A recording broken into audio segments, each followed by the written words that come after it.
thanks so much, Mr. Chairman. Madam Secretary, welcome back to the committee.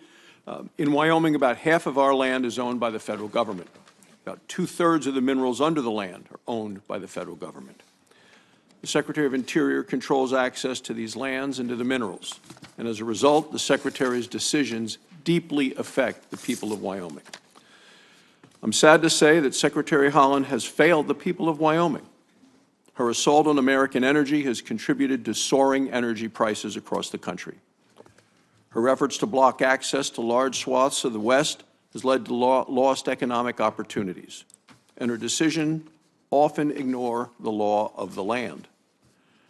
The Secretary should be following the law. Instead of holding quarterly oil and gas lease sales, the Secretary has held only one lease sale in 2 years.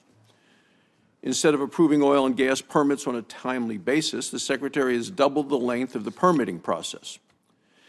Instead of setting royalty rates at a level to boost oil and gas productions, the Secretary has raised rates to discourage production. Instead of doing everything in her power to increase America's energy security, the Secretary is jeopardizing our energy security and at the same time our national security. The sad fact is that the Secretary's policies undermine even President Biden's energy goals. World demand for copper is expected to increase by 300% by the year 2040. Nickel demand expected to increase by 1,900%. Cobalt demand expected to increase by 2,100%. Well, much of this demand will be driven by President Biden's mandates and subsidies for electric vehicles, for wind farms, for solar panels. Yet earlier this year, the Secretary withdrew over 225,000 acres of federal land from copper, nickel, and cobalt development in Minnesota. This site contains 95% of our nation's nickel reserves, 88% of our cobalt reserves, 34% of our nation's copper reserves. Minerals from these projects could help produce 7 million electric vehicles. Yet the Secretary of Interior is blocking projects that would produce the very materials that are needed to support the administration's stated agenda. Let's be clear. President Biden's agenda is not a transition from dirty energy to clean energy. It's a transition from American energy to foreign minerals. And Secretary Haaland's policies will only expand our dependence on our adversaries, will increase our dependence on China and on Russia. The Secretary is also attacking multiple use of the land. Multiple use is a decades-old bedrock principle of federal land management.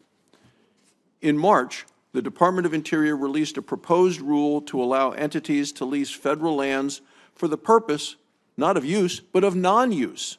In other words, the Secretary wants to make non-use a use.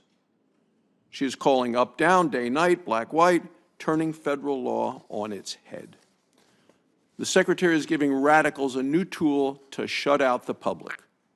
Remember, environmental radicals don't want the public to have access to public lands. Families and communities in Wyoming and throughout the West depend on access to public lands for grazing, for forest management, for recreation.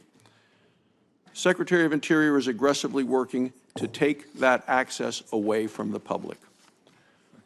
Finally, the Secretary is seeking to cut funding in a budget that has a lot more money for a lot of things, wants to cut funding to the Bureau of Reclamation for the 3rd year in a row. The Bureau is responsible for delivering water to the people of the West. In Wyoming, water sustains everything that we do. Our ranchers and farmers produce food for all Americans. They need to know that they're going to have enough water to do their jobs. So in the midst of a historic drought, now is not the time to cut the budget for the Department and the Bureau of Reclamation. The people of Wyoming and all Americans deserve better. Thank you, Mr. Chairman.